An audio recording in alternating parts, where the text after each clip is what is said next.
Indonesia's blasphemy epidemic, and there's a twist. In Indonesia, an urgent appeal has been made by the Setara Institute for Democracy and Peace, a leading human rights advocacy group, asking the Indonesian National Police and the government to halt enforcement of blasphemy laws and revise related articles.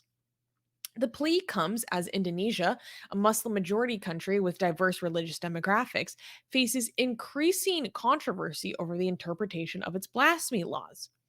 These laws, outlined in the 1965 Prevention of Religious Blasphemy Law and Articles 156 and 157 of the Indonesian Criminal Code, are frequently enforced based on fatwas, religious rulings given by the Indonesian Ulema Council, the country's top Islamic body.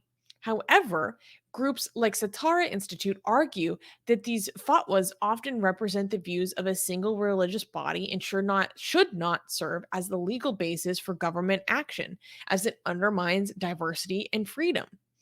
This is more than an abstract concept, as the number of blasphemy cases is increasing from 10 in 2021 to 19 in 2022, according to the Setara Institute. Since 1965, over 150 Indonesians have been convicted for blasphemy. So basically, what this is that there are people actually pushing to end blasphemy law in Indonesia.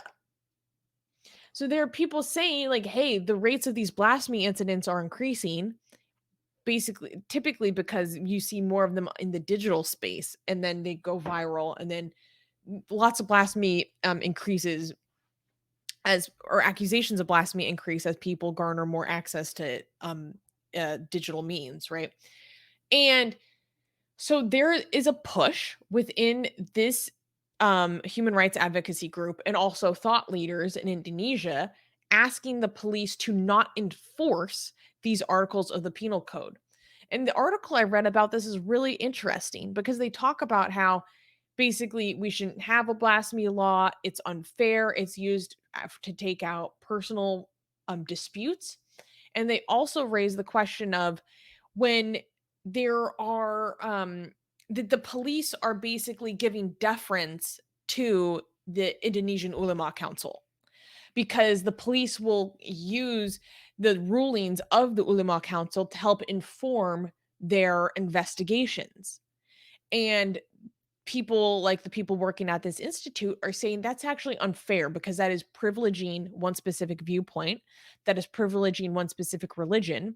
And Indonesia has a very interesting way of they have a name for it. I can't remember it, but where they tried to balance the five religions that they recognize.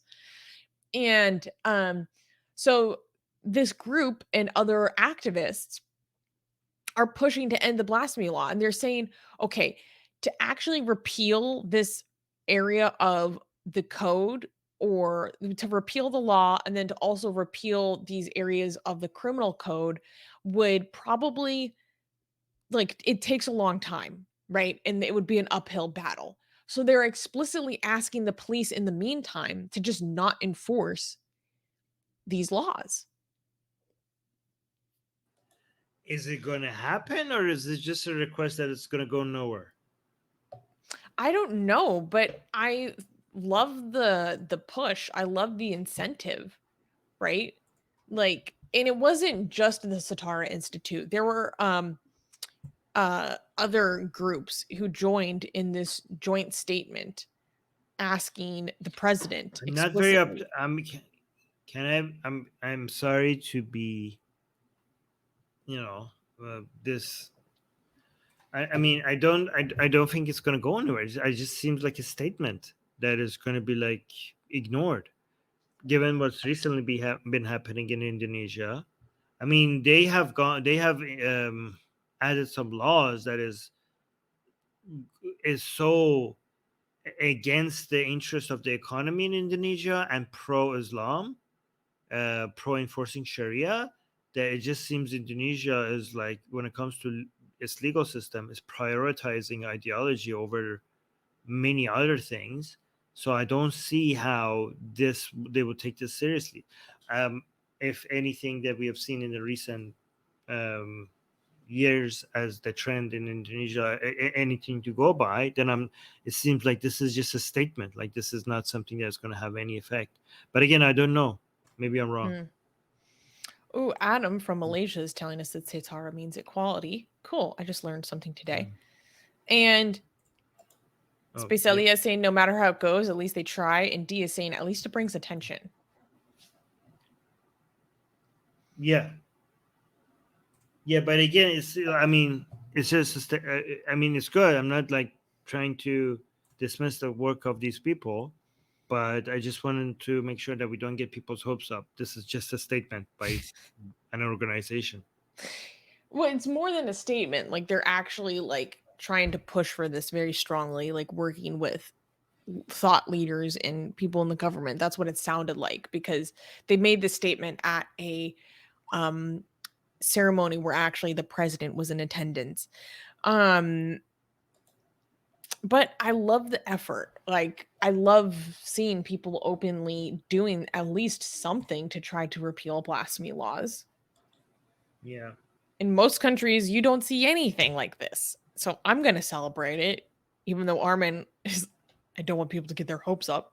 We wouldn't want that. We wouldn't want a thing like that. Yeah. False hope. We don't want false hope. Mm. Yeah. But again, I hope I'm proven wrong. Mm-hmm.